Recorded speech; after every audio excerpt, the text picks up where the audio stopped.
Bueno, seguimos con esta pequeña clase virtual. Estamos ahora, el tema que tiene letra A dice unidad de la persona. Entonces vimos la primera parte, la persona y sus múltiples dimensiones. Y ahora vamos a ver, hicimos la actividad 1, vamos por la actividad 2. La actividad 2 la hacemos leyendo el texto La unidad de la persona. En este texto hace referencia, fíjense, dice, el hombre ha sido creado por Dios como unidad de alma y cuerpo. Esto viene a contradecir algunas posturas que plantean que el hombre es cuerpo o el hombre es un espíritu encerrado en un cuerpo. Son dos posturas que la iglesia no considera correctas, sino que cree que el hombre es una unidad de cuerpo y alma. No es un espíritu puro, ni tampoco es puro cuerpo, materia, materialidad, sino que el cuerpo del hombre es algo bueno.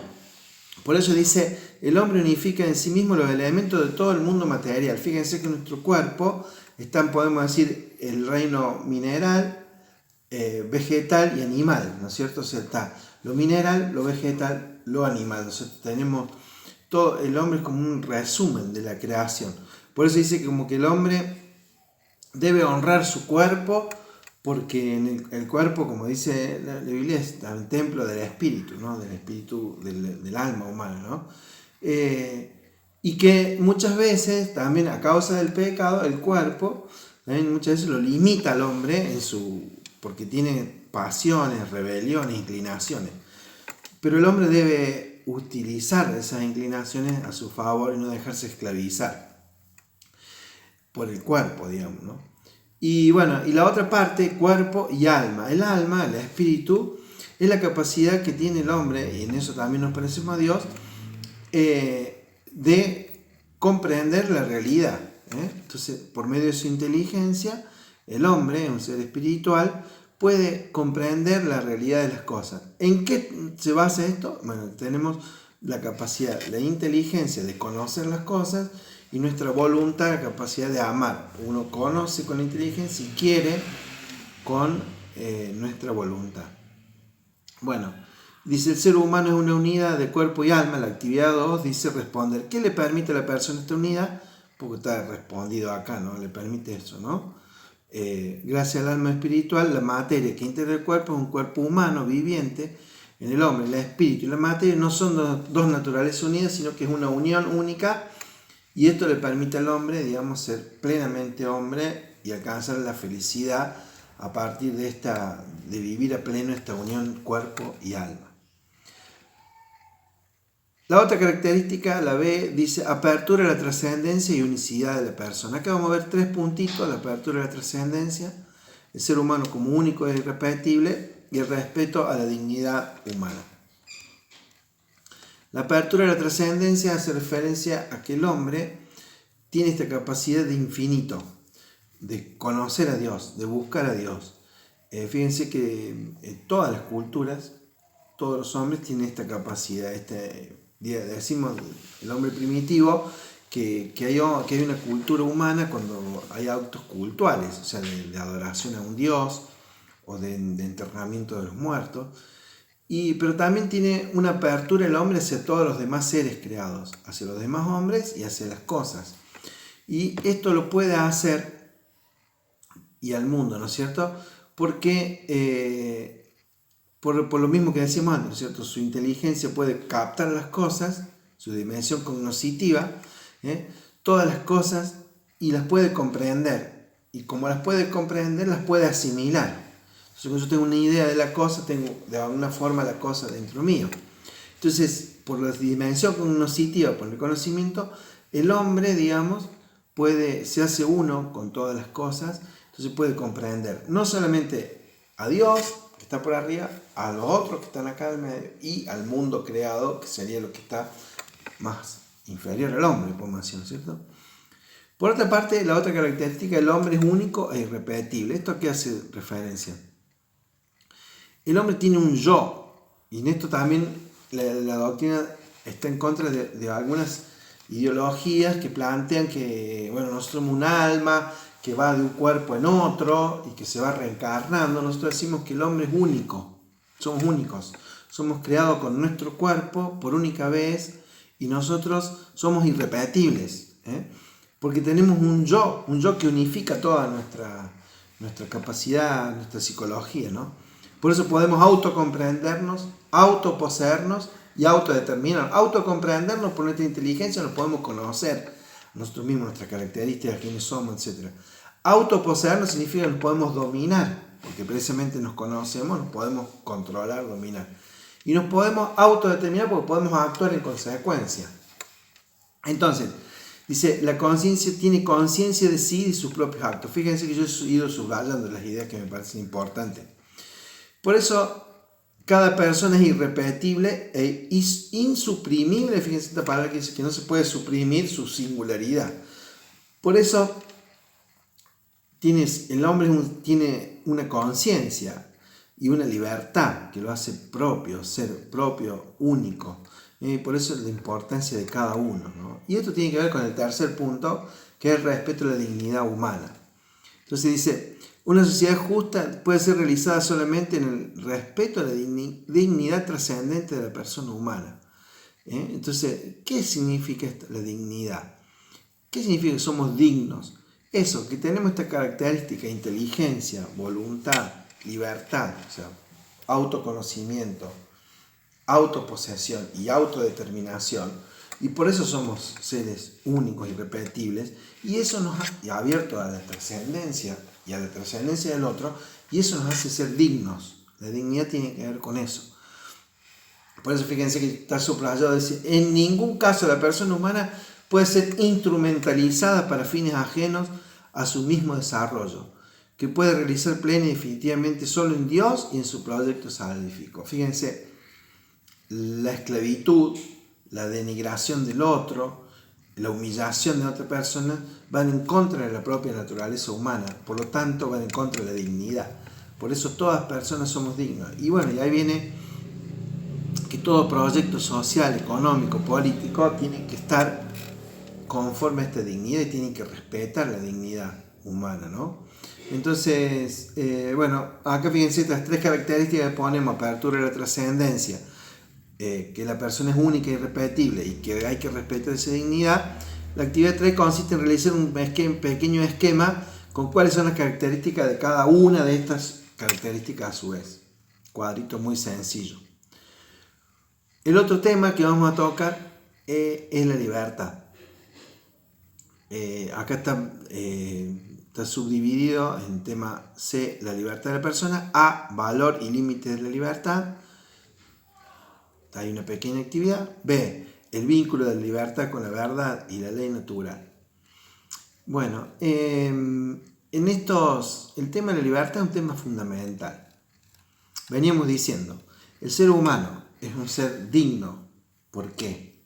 Porque fue creado a imagen de Dios. ¿En qué nos parecemos a Dios? En nuestra capacidad de conocer, en nuestra capacidad de amar y por lo tanto en nuestra capacidad de autodeterminarnos, o sea, en nuestra libertad. ¿Qué es la libertad? La libertad es este ejercicio que hace el hombre de ¿qué? De elegir entre varias opciones. Y el hombre es el único ser viviente que puede elegir. ¿Por qué? Porque puede conocer. Entonces puede conocer por lo menos dos maneras de hacer una cosa. Y a partir de ahí puede construirse.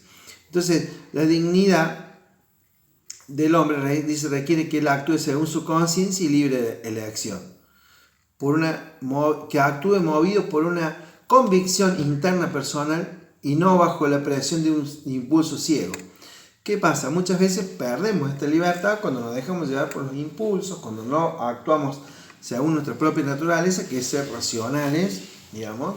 Muchas veces en eso consiste precisamente nuestra debilidad. Por eso también existe, digamos, todo un sistema social, podemos decir religioso, social, personal, para guiar nuestra libertad. Y aquí viene el otro punto. Nuestra libertad, como dice el liberalismo, es absoluta, o el hombre en realidad está inmerso en un mundo Y desde la fe dice que el hombre ha sido creado por Dios. Por lo tanto, el mundo, la naturaleza misma, ya le impone un límite al ser humano, que es su propio cuerpo,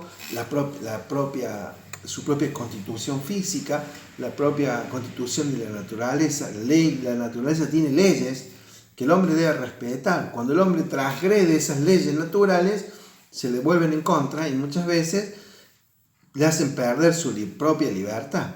Por eso hay algo en el hombre que lo diferencia del resto, que es esta capacidad de descubrir lo bueno y lo malo. A eso le llamamos conciencia. La conciencia es esa capacidad que tenemos los seres humanos de distinguir el bien y el mal, que está dentro de cada uno de nosotros. Entonces, la libertad, dice, el hombre es ciertamente libre desde el momento que puede comprender y recibir o acoger los mandamientos de Dios. Y posee una libertad muy amplia, porque puede comer de todos los árboles. Fíjense lo que en el libro del Génesis lo dice metafóricamente: pueden comer del árbol del bien, de todos los árboles, menos del árbol del bien y del mal. ¿Qué significa esto? El hombre no puede determinar por sí mismo lo que está bien y lo que está mal, porque la naturaleza ya tiene una determinación dada, dotada por sí misma. Nosotros decimos por Dios, pero podemos decir, si no tenemos fe, por la misma naturaleza de las cosas. Cuando el hombre transgrede y rompe ese vínculo natural de las cosas, digamos, ahí viene el pecado, podemos decir, ¿no es cierto? En la Biblia, cuando come el árbol del bien y el mal, viene el pecado. Bueno, el hombre, cuando transgrede esa naturaleza, ahí viene su propia ruptura, no sé, cuando yo mato a otro, cuando yo hago algo que va en contra de la naturaleza humana. Por eso, el ejercicio de la libertad, aquí fíjense que vamos a hacer, les pido como actividad número 4 que comenten esta frase. El hombre puede dirigirse hacia el bien solo en la libertad. El ser humano es padre de su propio ser y construye el orden social. ¿Qué significa esto? Que el ser humano es el que construye el orden social, pero un orden social asentado en estas características propias del hombre, que es su inteligencia, su voluntad, por lo tanto su libertad. Y por lo tanto cada sociedad va a construir, digamos, un orden diferente, culturalmente diferente, porque cada ser humano va a ir optando de acuerdo a sus propias características, ¿no es cierto?, naturales. Fíjense, el que vive, no sé, un hombre que vive en el Polo Norte va a construir la casa de hielo, evidentemente un iglú, porque eso es lo que la naturaleza le ha prestado, digamos, para hacer esto, digamos, podemos decir. Entonces, cada orden social se ha ido armando en función también de sus propias delimitaciones, y por eso también la naturaleza humana es tan rica y tan diversa, ¿no? Porque ahí tiene diversas formas de hacer lo mismo, digamos así, los mismos fines, pero de una diversidad de formas. Después dice, hay otra frase que dice: la revelación enseña que el poder de determinar el bien y el mal no pertenece al hombre, sino solo a Dios. ¿Qué significa esto? Dios ha creado la naturaleza de una determinada estructura y el hombre debe respetar esa estructura natural, que es lo que vamos a ver más adelante, pero a partir de ese respeto, el hombre, cuando descubre con su inteligencia cómo funciona, puede optar libremente por diferentes maneras de realizar esto, pero él no puede determinar lo que está bien y lo que está mal, porque eso ya vino determinado desde la creación. Al apartarse de la ley moral, el hombre atenta contra su propia libertad. Se encadena a sí mismo, rompe la fraternidad con sus semejantes y se rebela contra la verdad divina. Fíjense, cuando el hombre rompe la estructura de la naturaleza, dice, atenta contra su propia libertad, o sea, se hace esclavo de sí mismo. Por ejemplo, no sé, el alcohólico, el fumador, el drogadicto, se termina siendo, porque se termina siendo adicto. Adicto quiere decir dicto, que no puede decir nada, o sea, que no puede dominar su relación con el alcohol, con la droga, con el tabaco, ¿no es cierto? No es dueño de sí mismo, termina siendo esclavo, ¿no? O cuando, por ejemplo, romper la fraternidad, yo mato a otro, robo a otro, digamos, ¿qué está pasando ahí, digamos? Yo no respeto una cuestión natural, digamos, como la vida, como los bienes del otro, y, digamos, me pongo atento contra mis semejantes. Y por lo tanto también contra Dios, ¿no es cierto? Nosotros de la fe decimos que el pecado es eso, en definitiva es atentar contra Dios, pero en el fondo me estoy atentando contra mí mismo, ¿no es cierto? Contra mí mismo y contra los demás. Entonces, nosotros hemos venido, digamos, desde la fe decimos que vinimos a ser felices, entonces la ley está al servicio de esa misma felicidad, ¿no? Bueno, era comentar estas 4 frases. Entonces, el hombre puede dirigirse hacia el bien solo en la libertad, el ser humano es padre de su propio ser, la revelación enseña que el poder de determinar el bien y el mal no pertenece al hombre sino solo a Dios, y al apartarse de la ley moral el hombre atenta contra la libertad. Bueno, y por último, el último texto, el punto B de este punto de la libertad, dice el vínculo de la libertad con la ley natural, y acá la vamos a hacer corta, habla simplemente que la ley natural, dice, no es otra cosa que la luz de la inteligencia infundida en nosotros por Dios. Gracias a ella conocemos lo que se debe hacer y lo que se debe evitar. Y decimos nosotros que tenemos una capacidad que es para conocer el bien y el mal, que le llamamos la conciencia, esa voz interior que nos permite distinguir, que todos los seres humanos, decimos desde la fe, tienen para distinguir lo que está bien y lo que está mal. La conciencia la tenemos todos y todos podemos determinar cuál es la ley natural, que sería la ley que está inscrita en las cosas y por las cuales las cosas se han hecho de una determinada manera. Bueno, acá la actividad es muy sencilla. Bueno, y ahí habla también que un tema que ya dijimos recién, que la diversidad de las culturas hace porque hay diferentes culturas, porque hay diferentes formas, maneras o costumbres de hacer una determinada cosa, como por ejemplo construir una vivienda, un vestido, reglamentos, normas, etc. Y eso van constituyendo una cultura, pues somos todos diferentes, pero tenemos principios comunes, que son estos principios que nos unifican a todos, que nosotros los cristianos llamamos ley natural.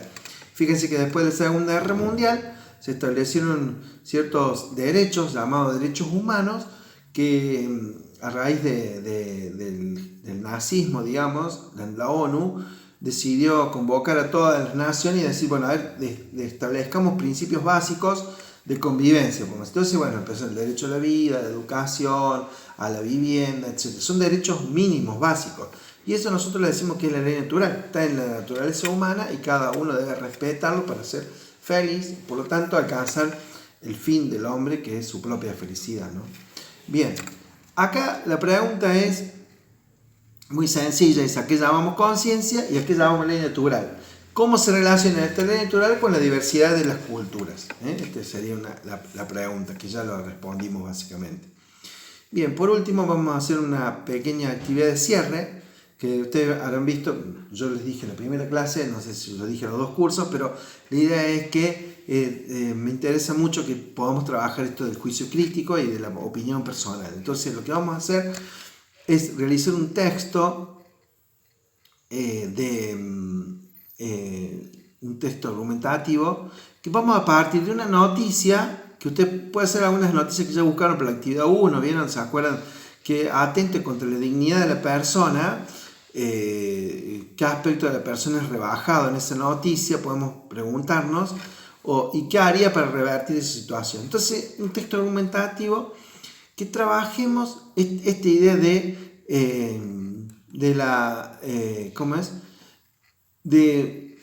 la dignidad de la persona. ¿Qué haríamos? O sea, digamos, analizar una noticia y ver cuál es el aspecto rebajado y qué haríamos nosotros para revertir esa situación de indignidad. Armar un texto argumentativo que tenga un título y que planteen ustedes, por ejemplo, no sé, un artículo que muchos han buscado sobre los derechos de las mujeres que han sido avasallados, etc. Entonces, bueno, ¿por qué? Digamos, ¿por qué toda mujer debe ser tratada igual que un varón? ¿Por qué? Digamos, ¿no es cierto? Bueno, entonces ahí ponen un texto de hablar sobre, por ejemplo, el tema es todas las personas somos iguales, y a partir de ahí, digamos, elaborar una tesis que sería ¿qué voy a demostrar? Una argumentación, ¿por qué? Digamos, las mujeres deben ser tratadas, por ejemplo, con igual de igual manera que los varones. Y por último, una conclusión donde, digamos, volvamos sobre la tesis y decimos que toda mujer, por ser mujer, tiene derecho, igual que los varones, digamos, etc. Se me ocurre, puede ser también algo sobre las drogas o sobre la esclavitud, no sé, hoy en día hay muchos esclavos, ¿no? Bueno, eso sería el final, un texto argumentativo al final sobre esas cuestiones. Bueno, espero que les haya quedado claro. Cualquier cosa me mandan por WhatsApp o por mail las preguntas que tengan. De todas formas, esto va a ser un refuerzo de la clase que vamos a dar, que dimos jueves 16 a la mañana. Muchas gracias.